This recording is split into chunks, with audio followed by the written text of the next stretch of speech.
Remakers Mark, episode 56. All of Me.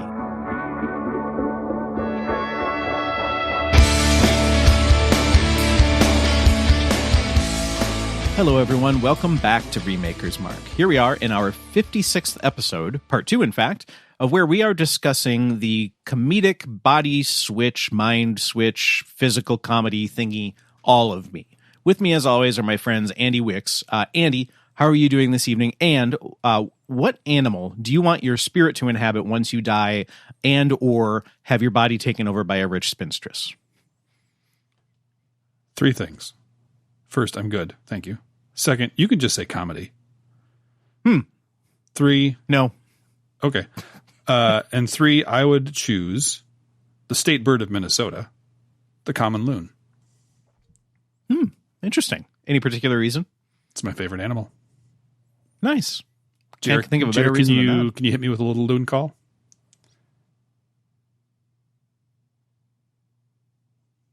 Perfect. I was muted, but it was really good. You son of a bitch. I knew he was muted. And I knew he was doing it. We would have let it sit forever, too. Just like, give him minutes. Okay, hold Give on. him minutes. Oh, damn it. Move on. Can't perform under pressure. Speaking of pressure, Jeremy Nilsson. That didn't go so hot. How are you doing tonight, aside from that? And what would be the animal that you would want your spirit to inhabit? I am doing quite well also, and I would choose a brass dragon. Well, Wow. Okay. Yep. Is that an animal? I mean, Or you is didn't, that, you didn't like, specify literally real or fantastical. Okay. Yeah, it's a dragon. It's a type of dragon. Interesting. Brass dragons are kind of on the lower end of the dragon hierarchy, but they're still pretty cool. They're still Kind of dragons. heavy. Yeah. It's like saying the entry level Ferrari is still a Ferrari. Mm-hmm. The thing that I like about brass dragons is that, like a gold dragon likes to collect gold and treasure, a brass dragon likes to collect handcrafted works made out of wood and stone. So they shop on Etsy a lot? Yeah, I would have my cache of like canoe paddles. Oh, nice. A lot of toothpicks available for you. That's good. I like it. Lee Energy Vampire, how are you tonight? And what would be the animal that your spirit would inhabit, ideally? I'm well, and maybe like a Bengal tiger or something like that. Some exotic cat. That seems like you. Yep. Totally. Rawr. Totally. Yes. Mark Joesting, how are you and what would your animal spirit inhabitant be? I'm great, thanks. And, well, I don't know how I can follow up Jared's answer, but I guess I'll have to go with the majestic moose. Nice. Nice. They're so big. They're huge. So giant. I love it. They're an apex vegetarian. New band name. Yes. That is really good. That is a really good band name. You know, going back to Lee's pick of the tiger, there's a really cool tiger exhibit at our local zoo. And I learned that the tigers there, they're the biggest cats in the world. Like, I always assumed, obviously incorrectly, that lions were. But no, tigers are like twice as big. Yep. Well, some of them. Siberian tigers are just huge. All tigers. Lions are the second biggest cat. So, just wanted to say that. Good clarification. And I like moosums too. I decided that the plural of moose should be muselix. I just thought that It's just rolled muesli. nicely. It's muesli.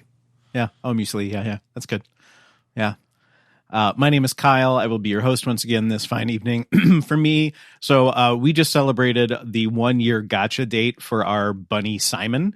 And I've got to say, Simon's got a pretty good life. He gets all the cilantro and kale that he wants. We chop up carrots for him. He gets a lot of love. He's a little skitchy, but he is a bun. So I got to say, like a house bunny. It seems like a pretty good life. I feel like it would just tie into my most adorable instincts. And I really feel like I could do a good job with that. So I would say a house bunny would be my hope for. Wasn't that a movie? The house bunny? Maybe. A Playboy bunny. We got it. Oh no! Dang it! I misunderstood. I should have been more clear. Nuts. Excellent. Well, thank you again. Lee, let us pass it on to you for the Remakers Mark Recommends segment. Thank you for my recommendation this time around. I recently watched a little documentary series on Netflix called How to Fix a Drug Scandal. And I don't know if any of you guys have watched that yet, but it's a really good documentary about a couple of forensic chemists in Massachusetts who, I guess the abridged version is they screwed up a bunch of drug tests and sent a bunch of people to prison. And then this got challenged later on by, defense attorneys and, those, I forget the group's name, that the Innocence Project. And it's really well done in how the story unfolds of, what happened with these two chemists. One of them was a pretty serious drug addict, and she started stealing samples and then conducting tests while she was high. And the other one was so efficient at her job that nobody questioned it. They just loved that she was getting her work done so quickly. And it was discovered later on that she was marking samples as positive without even testing them. So, of course, this set off this whole... That is efficient. Yeah, this whole investigation that dragged on for years. And it's... As you watch the documentary, it's very infuriating as you're going through, but very satisfying at the end. So I strongly recommend it. It's called... Say the name one more time. How to Fix a Drug Scandal. Cool. I had not heard of that one. I will definitely check that out. Yeah, it's very good. Thank you, Lee. Good recommendation. Next, Mark, on to you. You are alphabetically our next person, of course, and you will be choosing our next movie, and I am very, very excited to see what that is. So, Mark, tell us what we're going to be watching next. For our next film, we are going to be watching the 90s Western Tombstone. Oh, that one's Interesting. I was thinking about Westerns more the other day. That's really interesting. We haven't done a been Western on my in a list long for time. a while as well. I think Yeah. the last one we did was The Searchers or The Wild Yeah. Bunch. Yeah, I figured we haven't done very many of them, and it's been a while. I think it was The Searchers. Yeah. Yeah, Wow. a couple of years ago. Because Searchers was a regular episode, right? And Wild Bunch was a hidden gem or a For Shame. For Shame, I believe. Yeah. Yep. Oh, all right. Wow. Okay. There's some really good characters in that and really good performances, too. That's Kurt Russell? Yep. Yep. Yeah. And Val Kilmer. Val Kilmer. Yeah. Isn't Sharon Stone in that? No, it's That's The Quick and the What Dead. am I thinking? That's the Sam Raimi one. Dana Delaney, Oh, yeah, that sounds right. Oh, also Yep. Bill Paxton? Oh, Bill yeah. Paxton, late Bill Elliott. Yep. Who's in Sam Elliott? Sam who's in Elliott. every- Sam Elliott. Sorry, thank you. It's a Western. Of course he's going to be in it. Jason Priestley. Don't What? forget. Really? Yeah, that's right. There's a very small role. Billy Zane. Billy Zane. Oh. He bites it in the first 5 minutes. You know it. Oh, Listen to your friend Billy Zane. He's a cool dude. He's a cool guy. What movie? Come on. What V- movie? Zoolander, come on. Thank you. Titanic, Thank you. duh. Viggo Mortensen. He's in Tombstone, if I remember right. I don't believe so. Now you're just throwing out names. No, I'm now you're pretty being sure ridiculous. he was like cowboy henchman number one who threatened Doc Holliday and either got shot or got ran out. Well, let's find out here. It was like a bit part. Let's look. So here. right Yeah. before we started recording here, I went downstairs and was just kind of chilling out. And I was just looking for something just to have kind of on in the background or something mindless. And I was tooling around and I found Star Trek Nemesis, which is from 2002. And it seems really, really awful. But it is a really young Tom Hardy as like the main villain. And I was like, whoa, look at that. He's basically, he's like a Picard somehow. Like, I don't know if he's a clone. Yeah. So he looks just like Jean-Luc Picard. So imagine Tom Hardy, very young, quite I saw skinny. a picture of that. And looks just like Jean-Luc Picard. It was, I was like, wait a minute, that's Tom Hardy. Other performers in Tombstone: Charlton Heston, Thomas Hayden Church, Billy Bob Thornton. Wow. Still looking for Vigo. Don't see the Compelling podcast. Robert Mitchum is the narrator. He was a bit part in a Western, and I'm going to find out which one it was. I don't see him listed here. He was in Young Guns too, way. I think. Viggo Mortensen was. Frank Costanza was the Red Bandana gang member. Oh, man. Wait, the guy's actual name was Frank Costanza? Wow. That's weird. Awesome. Well, Mark, good pick. Before we go down this Tombstone casting rabbit hole more, Frank let's save that for the Stallone. recording. Dang it, Andy. Sorry. Let's get off that page. Frank Stallone was worth it. That's a worthy audible. Cool. Good choice, Mark. I'm excited for that. That'll be really good. So cue that up on your streaming service of choice. We'll see if we can pop a link in the show notes for that. So before we go on to our continued discussion of All of Me, let's talk a little bit about part 1 here, where we did a recasting of the movie. We recast major and minor characters alike. So let's go over our winners for that. For the role of Edwina Cutwater, originally played by Lily Tomlin, we went with Jer's choice, a perfect choice, mind you, of Tracy Ullman. Good job, Jer. Well done. Yeah. For the role of Roger Cobb, originally played by Steve Martin, we went with Andy's choice of Keegan-Michael Key, a Bendyman, if ever there was one. Well done. Good job. Very good. And for the minor characters, the winner was the role of Praka Lasa, originally played by Richard Libertini, and not at all Indian person playing a, I don't know, Indian character, I guess. We went with a also not at all Indian person, Mark's choice of Jason Mantzoukas. Equally absurd. And God, that would be so great. I love it so much. So much. Good choice. Very good. Now we're going to go on to some social media feedback. Jer, sounds like you've got some feedback. Yeah, pipe up if you've got some as well. But I got a handful of pretty decent picks from folks. Let's start with, and I'm going to butcher this last name. I apologize. Kathy Padezwa said Kyle Mooney and Leslie Jones. Interesting. Andy, you will appreciate this for a number of different reasons. But Ken Allberg said, Nice. Like it already. I'm going to go crazy with this suggestion, but I really think that it could work. Jack Black and Meryl Streep. Ken, my man. Love it. Christy Granis said Skylar Aston and Emily Blunt. Brent Johnson said Emily Blunt playing Steve's role and Christopher Walken playing Lily. Or Edwina. And then I got into an argument with my friend Andrew Swanson about whether it was a body swap movie or a demonic possession movie. Ooh. That's a good question. It's a good A little from column A, a little from column B. Yep. Yeah. So that's my feedback. Anybody else have any? I do, yes. So I put it out to Facebook and got a feedback. Derek Shilley said he hasn't heard of it, but he thought, what the heck, let's just do it again with Martin and Tomlin, which isn't a terrible idea. I'd be very intrigued.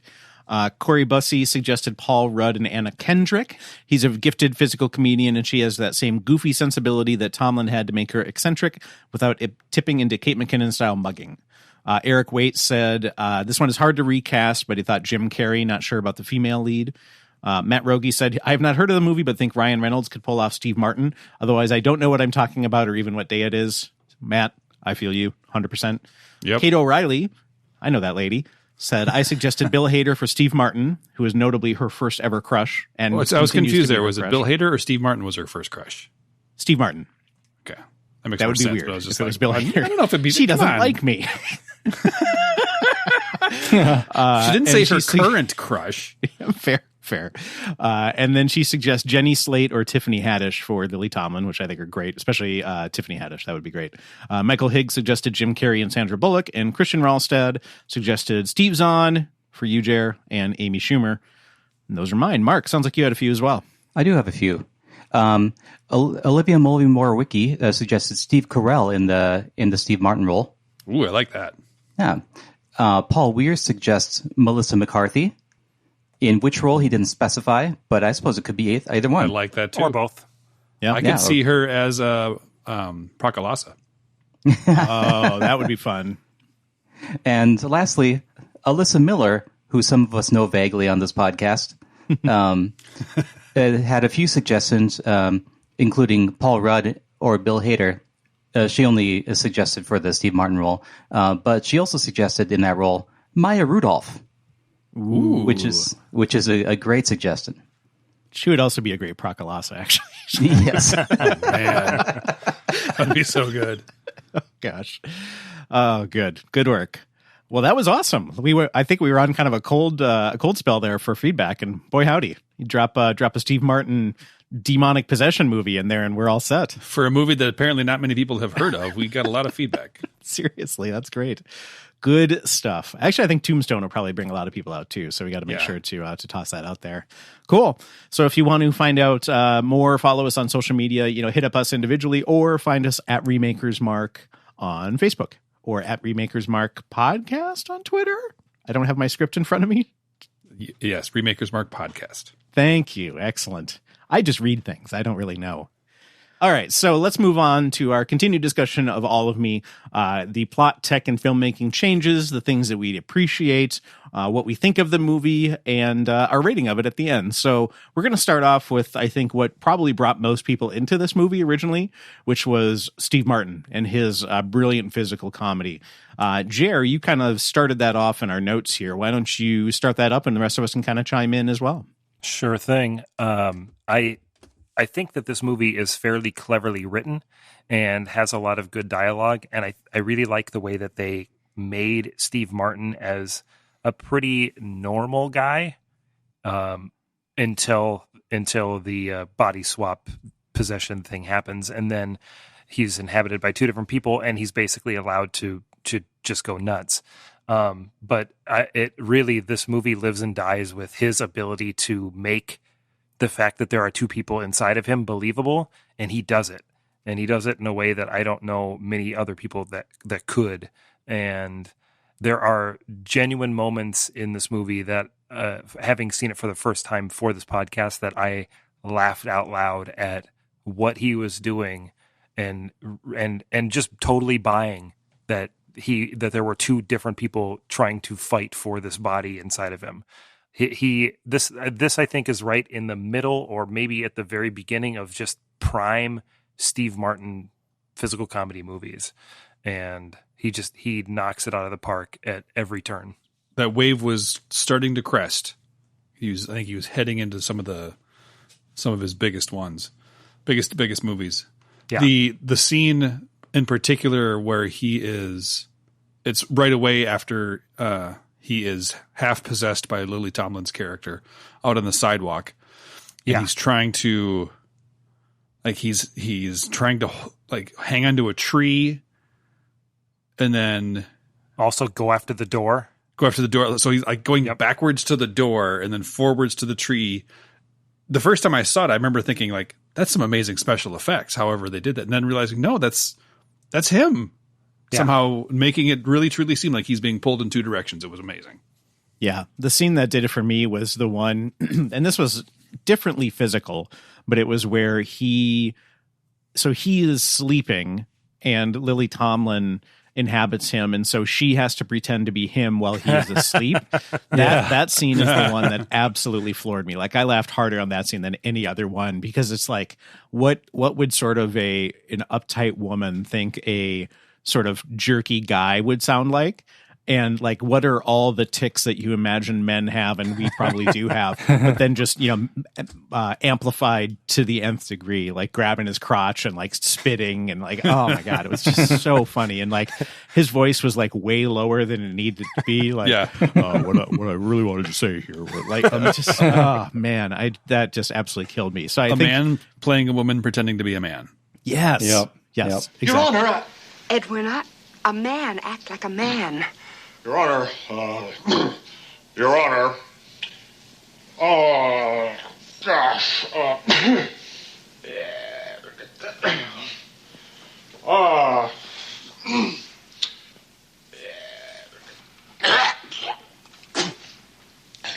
Proceed with the witness. What the hell is the matter with you? Just a little nervous, that's all. Don't be nervous. It's just your career that's at stake, that's all. Mr. Schuyler, you didn't really give those women $500,000 in gifts now, did you? Which is incredible. Like there was definitely physicality to that too, because you kind of like felt, he kind of did, it was almost like Steve Martin doing Lily Tomlin doing Steve Martin doing an Elvis impression from like walking. He kind of like moved his shoulders around a lot and kind of picked his legs up. Like, oh, it was absolutely incredible. Yeah. So that is like different physicality. So less of the physical, certainly some there, but the voice and the mannerism and like the eyes, like having to not betray completely, but show the audience that he's freaking out as him or her, whichever it was in those particular moments. So good. Well, even like something as very simple as his walk, he walked normally on the one side, but then walked like her on the other side. Mm-hmm. Yep. And I thought just genius. something simple like that you might not even notice right away, but I think he nailed that too. Yeah, and the way he used his hands as well. Yeah. He did the same thing, just with his hands and like the dainty little limp-wristed gestures that he did with his right hand. It's just hilarious. Yeah. I appreciate how it was the small things like that happened throughout, that there was a consistency to it, and it wasn't just big sight gag, but it was even in the small moments that it was always there. When he was walking down the hallway with his boss and then just started holding his hand, like just it was small and subtle, and it took forever for that to pay off and for him to realize what was going on, but it was just so solid that it was committed to in every scene. One thing that was just kind of a nice little cherry on top of a great physical performance was, so he plays a lawyer who also plays jazz guitar, which, boy, how many of those movies have we gotten? So there was a scene at the beginning where, is he leaving work or is he leaving home? And then he goes into the jazz club and he like gets there just in time basically to sit down and play a guitar solo. And he was playing that guitar solo. Like it was actually him playing. And I knew, he is an amazing banjo player. He's like one of the best. Is it clawhammer? Is that the style? What's it called? I think so. Something like that. The style of banjo that he plays, he's like one of the most well-regarded people in the whole world in that style. So it's not like he's a musical schlub, but I never thought about him playing guitar, and he just sat in and played that solo. Perfect. And I only say that because I'm one of those music nerds that like gets completely taken out of a scene when I can tell that it's super lip synced, or they're just like, obviously just sort of like resting their hands on the strings. It either has to be completely obvious that they're not playing or completely realistic. Anywhere in between, that uncanny valley is just awful for me. I just hate that. And I'm like, I give movies a pretty wide swath for a lot of things, but like that stuff drives me nuts. But I also appreciate it when they do it well, like in the movie Coco. If you watch the fingerings that they do in that movie, it's really good. Like it makes sense for what is being played, which I super appreciate. So I'm sure, Pixar is known for going like to the nth degree as far as detail goes. So I'm sure they just videotaped somebody playing, flamenco guitar and then just animated that. But like they could have just animated anyone playing guitar or anyone playing anything, but they did it truthfully, which is really cool, and I appreciate that. And then Jerry, you had a part later along those lines too. Do you want to touch on that? Yeah, back towards the end of the movie, or in sort of the deep middle of it, when they were trying to infiltrate the party and did so by pretending to be part of the band. And so there was this beautiful scene of Steve Martin inside of his own head telling Lily Tomlin how to play guitar, because she had one hand and he had the other hand. So he's just saying strum, strum, strum, strum. He had the fretting hand. And the way that he did that, the way that he acted that out, I was dying laughing at just how that whole scene was put together. It was so perfectly good. It was hilarious. And once again, totally fingering the right chords. Exactly. On the other hand, totally playing the right thing, or at least what looks to be the right thing. So Steve Martin, again, had to, with one hand, play as a competent guitar player, and on the other hand, play as though somebody was telling him what to do and have never played before. Yeah. Every one of us who knows how to play guitar has at some point like handed the guitar off to a kid or a friend or something so they can kind of get the experience of playing guitar. And it is awful. It never sounds good. It's always just the worst idea. And everybody recognizes it too. Like the person who is on the other end, like isn't really enjoying it. It's just a bad idea. But you always try thinking like, oh, this will be that magical time where like, oh my gosh, together we're Stevie Van Zandt or whatever. But no, it never goes well. And so for him to do it on his own, like that's pretty great. Lee, you had mentioned that this was one of the things that brought you into the movie. Is there anything else you want to kind of touch on that as far as the physicality side of things? Well, I think when I was a kid and watching this for the first time, it was a lot easier for me to suspend my disbelief and just be fully invested in the character and believe everything that was going on. And usually, like, when I get older and I revisit some of those movies, it's like, oh, okay, yeah, whatever. I understand. I know why I liked it as a kid, but it's just not, it doesn't do anything for me as an adult. But this was one of those movies that to me still seemed, I guess, watchable and entertaining. And I think that's because of, that speaks to Steve Martin's performance. That's how good it was. Like, even as an adult, I can really appreciate what he's doing and be fully invested in the character. So, yeah. So, recently, this is like totally inside baseball, but there was HBO's streaming service used to be called either HBO Go or HBO Now, depending on whether you subscribed to cable or not and ordered it. And they just kind of put everything together into a new streaming service called HBO Max. So AT&T bought HBO a couple years ago, and now this is kind of the culmination of that. And I was scrolling through the list of things because it was like what HBO offered before plus some other stuff. So I was just scrolling through the movies, and they have like 7 Police Academy movies on there. And I was like, oh no, like I really want to watch those, but I was so afraid of tarnishing my childhood beliefs of that because I loved those movies so much. And so I'm like, I have that fear of being like, oh boy, I have a feeling this is probably not going to be good, but we'll see. I might give it a shot. I'll at least give the original a shot. But yeah, they hold up in exactly the way that you would expect them to hold up. Yeah. Okay. Good. I agree. The first 4 anyway. Okay. Cool. Yeah. I don't think I'll dive into 5, 6, and 7 or whatever. But yeah. What? Yeah. You There's don't a ton. like Assignment Miami Beach? What was the Russian one? Was that one part of the that original? That was 7, and Okay. I don't think there were any of the...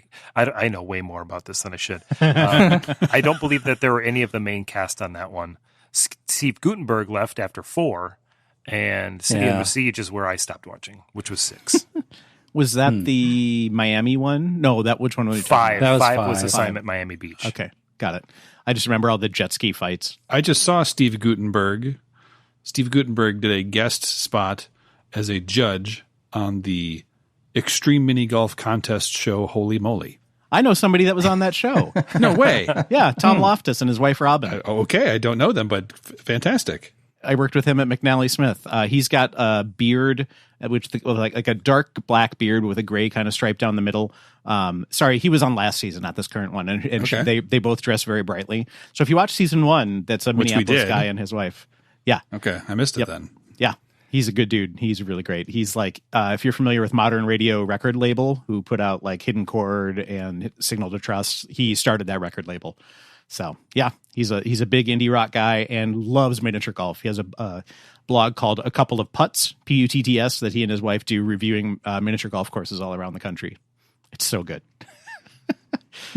Small world. Steve yo. Guttenberg. All right. Yes. Steve Guttenberg, bringing people together.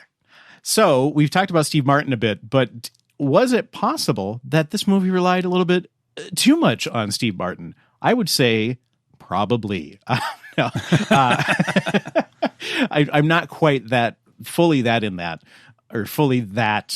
strong in my stance of that. However, I do think that even with Lily Tomlin, who I think is hilarious, I really love her. I think she's really great. I think she's great in this. I mean, we talked a little bit about how it felt like a little too subdued. I don't know. It's so hard to know where that character should go. It just felt a little too underplayed, maybe. that because of that, I feel like that even made it rest on Steve Martin's shoulders even more. And I would love to get your guys' thoughts on, one, if that was the case for you guys, how you felt about that. And then two, did the writing and stuff hold up enough so that it wasn't just a vain kind of passion move, or I don't know how the best way to think of it, but like, is it more than just Steve Martin being great? So what are your thoughts on that? I don't know how this was marketed back when it first came out, but it feels like it was meant to be sort of a duo, that this was a Steve Martin and Lily Tomlin at the top of their careers sort of idea. And it really, their dynamic was pretty muted. And I feel like the movie suffered because of that. And it could have been even better than it was if the two leads split time a little bit better and had more equal share in the movie. I don't know. Maybe that's not the case, but it definitely became a vehicle for Steve Martin much more than it was a vehicle for Lily Tomlin. And I think that a remake or a way to do this movie differently would have been to really make that dynamic much more equal and balanced. But I don't know. Could depend on how much of it was practical effects and how much of it was like put in later. I mean, obviously it wasn't a computer generated Lily Tomlin, because computers were very different back then. But like, whether it was that she was truly on set with him all the time, or if there were times where he was, he didn't have her voice in his ear and she had to play it afterwards or something like that. It really depends on kind of the order of that, because I could see that affecting that a fair bit. Little sidebar note. Did you guys notice in the scene where he has to go into the bathroom to urinate when they have the little exchange? But at the beginning of that scene, there's a man at the urinal that Steve Martin then goes to, and he's in front of a mirror. And you see what you assume is the man's reflection in the mirror. And then the reflection moves when Steve Martin moves, but then Steve Martin comes up to it, and then Lily Tomlin is there. So it's not a mirror, it's just a window. And it's you never see the face of the man at the urinal directly. You only see this supposed reflection, but it's just a stunt double essentially. Sure. I thought that was pretty cool, little sneaky little trick that I was like, first time I was like, I didn't even catch it, but I was like, oh, silly. I think that's how they did all of those scenes, because most of them are indoors except for the one where he's out on the sidewalk. But yeah, they just built another room, just a mirror version of the same room on that set. I just like how they tried to sell it by showing you what you assume to be a real reflection. So you're like, oh, there's a mirror. Yeah. But then I also was like, who puts a mirror right above a row of urinals? And why only in front of that one urinal? Yeah. A strange bathroom design. I don't appreciate that. The guy that was in that was I believe the hotel manager from Ghostbusters. It's the other partner. That's that guy, right? Am I remembering that right? Yeah. Yep, that's the one like who, their first customer. Yeah. The one who is spying on him in the bathroom. Yeah, that guy. Yeah. Yep. Yeah. So good. Did anybody else feel like it was maybe a little bit too much on Steve's shoulders, or to the contrary? Do you feel like it was pretty balanced overall? I felt it did rely incredibly heavily on his physicality, and I felt a little bad because I thought Lily Tomlin did as good a job, I think, as was allowed her by the character in the writing. Specifically the scene, like we already talked about, where she's in court, trying to be Roger Cobb, and then some of the dialogue, like when he is getting intimate with the other lady and she's trying not to be grossed out by it. Oh my gosh! And ends up who is she thinking of? Who does he tell her to think of instead of? I don't remember. I don't remember. I think he's like, yeah, I just have pictures of Clark Gable taking his shirt off. Yes, thank you. Yeah, those kinds of moments, like the writing was great and her role in it was good, but I feel like it was a 75-25 kind of a cut. You know what I mean? I almost feel like a remake of this is going to be would almost have to be like in the last Avengers movie when Bruce Banner and Hulk get separated, and so there's like He's sort of like ghost Bruce Banner, and they're both there. I would almost feel like there would almost have to be like a CG Lily Tomlin, and I know we just mentioned that, but some way to have that character be inhabiting the other. And I don't know if that would work or not, but just having it as a voiceover the whole time, I think that you really have got to be. You really do just rest on the shoulders of that one actor when it's just responding to a voice the whole time. Or is it, does that say more about her because she's essentially acting against nothing and yet she's nailing it? That's true too. Yeah. I think they both did great jobs with what they needed to do. Yeah. I don't know. I think it's a little more evenly balanced. I don't think it was quite all on Steve Martin's shoulders, but I do think that a movie like this probably doesn't get made unless someone like Steve Martin is cast. Kind of like, I guess, Groundhog Day. If it didn't have an A-list celebrity in the lead, it probably wouldn't. It would have never gotten made. But I don't know. I think I agree. It'd be nice to see like more of Lily Tomlin and hear more from her.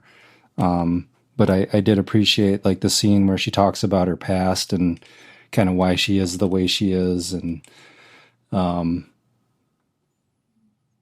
lets you get to know the character a little bit better. Yeah. I think the way that they did do it made the ending really, really sweet. And I appreciate that. Yeah, that's true.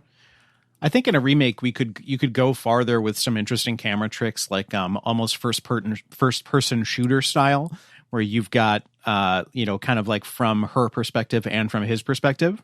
You don't really get the opportunity to do that, which in this movie resulted in this brilliant performance from Steve Martin. But I think if you kind of split that a little bit, maybe you get a lot of the physicality of the actor actually portraying it, along with the mindset of the person inside the brain, kind of trying to manage that too and struggling in the same way, kind of like a Inside Out, pulling the switches and flipping the levers kind of thing. Not quite that literally, but you get the idea. I think that'd be kind of cool. Or maybe a combination of that and like the Martin Scorsese, Darren Aronofsky, like camera that's strapped to you as you're moving around, that like stays focused on your face, like something interesting like that. I don't know, just some different camera work I think could be kind of cool. Well, let's just be thankful that this movie was in the lines of the Fletches and the Spies Like Us of the world that were, ideas that were maybe not the most highbrow, not the most fancy thing, but worked so well just because everybody that they involved with it made it so great. So I'm very glad that was the case, because I think there are lots of other movies out there that had the same intent that did not end up nearly as good. So I'm glad for that. So there are some things that we would certainly like to change about the original, mostly on the cultural side of things. So the role of Praka Lasa is played by Richard Libertini, this is a Indian character played by a, I don't know, Indiana American. I don't know. It was definitely, it could not have been more stereotyped. It had some laughs, I will say, and it's actually very interesting. So I've been going back and watching some Simpsons episodes with Kate because she hasn't watched a lot. And just in the last couple of years since Hari Kondabolu did the Problem with Apu documentary, like that character hits very different for me right now, and admittedly we have a lot going on right now culturally and in the world of just being more careful and aware of making sure that representation is accurate and fair. But man, I loved Apu when I watched The Simpsons originally. Now it just feels very different. And this didn't feel quite that way. It was either so absurd that it was great or so absurd that it was terrible, and I can't decide which. I actually am pretty excited about Jason Mantzoukas and what he would bring to it. I think that is absolutely perfect casting in the remake. So again, beautiful job, Mark. But I think that's definitely something that we could do better. I think having a Swami or some sort of mysticism is not a bad thing. I think that using that towards getting the spirit into the other body, the soul into the other body, is totally fine. I just think that we can do so maybe in a little bit more realistic or sensitive way. I don't know. What do you guys think? Hey, fun fact. When I was writing the intro for that character, I had no idea if Praka Lasa was a title or a name or both. So I Googled it, and the only results were Richard Libertini and his performance in this movie. Interesting. Okay. So I'm pretty sure that the writers just came up with two vaguely Indian sounding words and called it done.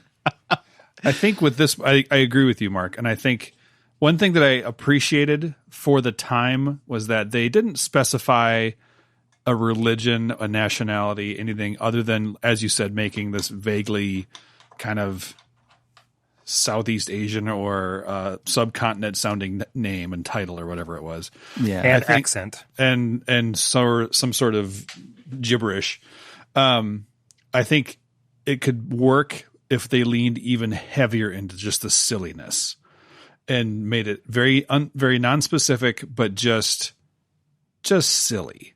I think that people wouldn't see it as, I don't know, maybe I'm completely off base here, but if it was something that was so over the top clowny and non-specific that they would realize it's just a joke for this vague, spirituality that has no other specific name.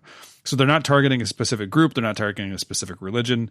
They're just presenting this character who is, silly. The one thing I would change is the kind of simpleton aspect of it. It was kind of funny on its face, but I didn't really feel like it was necessary or fit in. This kind of fish out of water element. Right. Yeah. The first thing that came to mind was like Crocodile Dundee trying to figure out what a bidet was, that kind of thing. So if they could maybe get rid of that element of it and just make it, I don't know. I said silly 4 times. I'm going to say it a 5th time.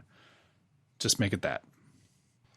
I was imagining when I was talking about a recast and making notes that it would be a different type of spiritualism in quotes, and I was almost thinking something like, to bring it into sort of the current time, to have that person be like the cliche person that you see hawking essential oils and stuff like that. Just sort of this person that wholeheartedly believes in what they're doing, but what they're doing is pretty questionable at best as far as legitimacy, but then it ends up working anyway, and then them being as shocked as anybody else that it actually worked.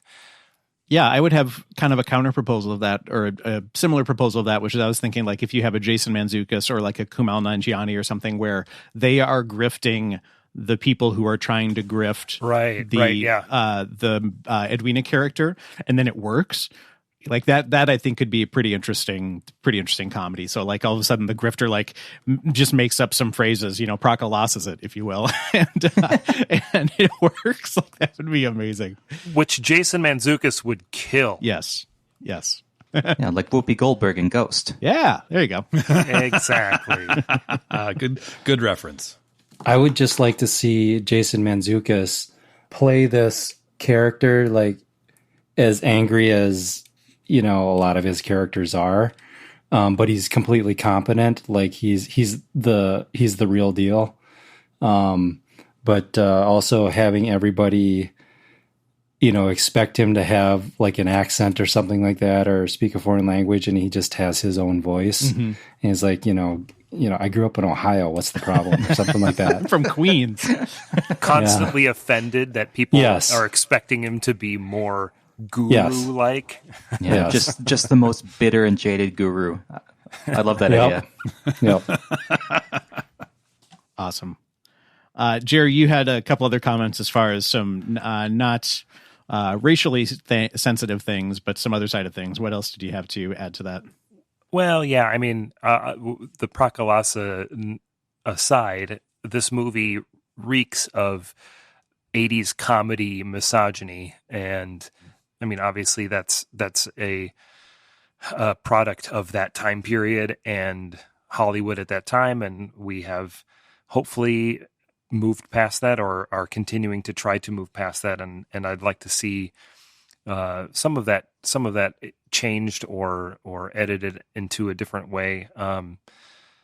I liked the idea of the stable master's daughter or whatever it was that was basically the grifter, kind of being the bad guy and using everybody else. There didn't seem to be a lot of just sort of token women characters in this movie, besides, I suppose, Steve Martin's girlfriend that dumps him at the beginning, but even that kind of served a purpose. But there was it did just kind of have that undertone of that 80s misogyny that it's just kind of cringy now.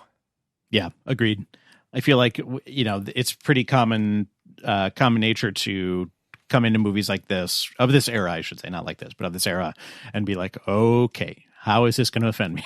And they're like, it's fine. It's okay. Like, it's, it is a mirror of the time, and that's okay. But yeah, I'm right there with you. All right. So to wrap it up, as usual, we are going to give our rating of the film. We'll go backwards this time just for the heck of it. So we're going to start with Mark. Scale, of course, is 1 to 10. 10 being the best movie you've ever seen, 1 being the worst movie that you've ever seen, and in a rating scale of your choosing. Mark, start us off. Yes, I will do this. Great. Well, I like this movie a lot, and I'm going to give it 8.5 horses. That's it, just horses. Just horses. Well-trained horses. Yeah, very. Very good. Lee, this is your pick. What was your rating and rating scale for this movie? I think I will give it 8 out of 10. Drawn out end credits where the 2 characters fall down at the end. Nice.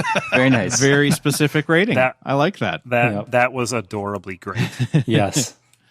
Awesome. I never went back and watched that, the whole thing, and I will have to do that.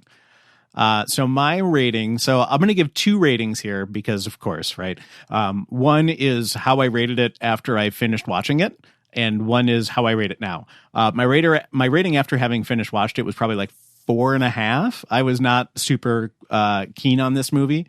It just didn't hit right for me. Like, I knew Steve Martin was brilliant, and I knew that there were a lot of things that did work, but it just the whole thing didn't hit for me. It felt like a bad TV movie. But since talking about it and thinking about it more, I would probably be looking at like a 6.5, and it would be shirtless Clark Gable. So it would be my scale. So 6.5 shirtless Clark Gables for various reasons.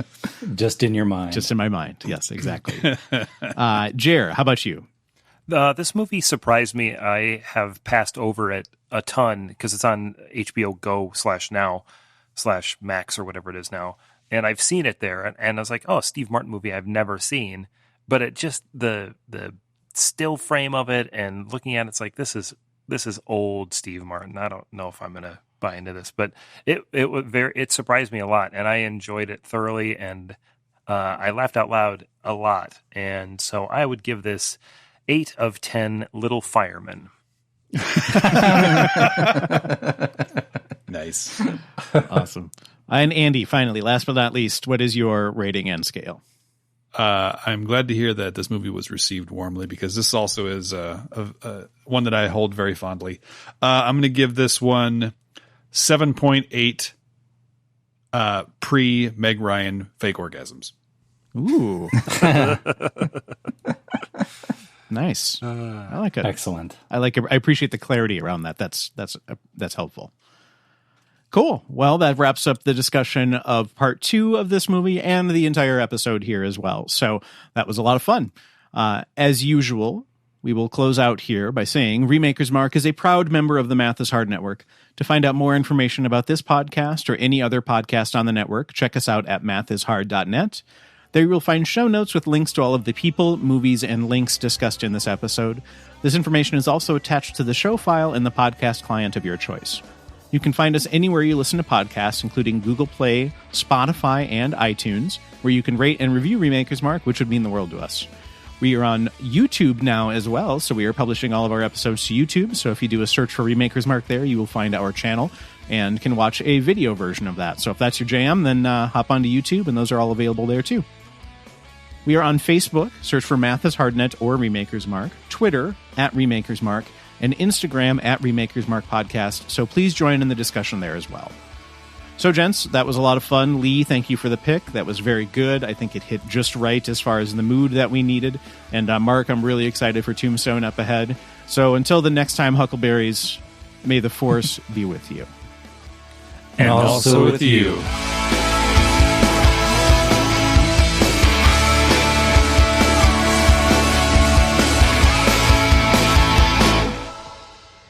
All right, so that wraps up the part 1 summary. Let's you have move to bleep on this, to Kyle, but go fuck yourself, San Diego.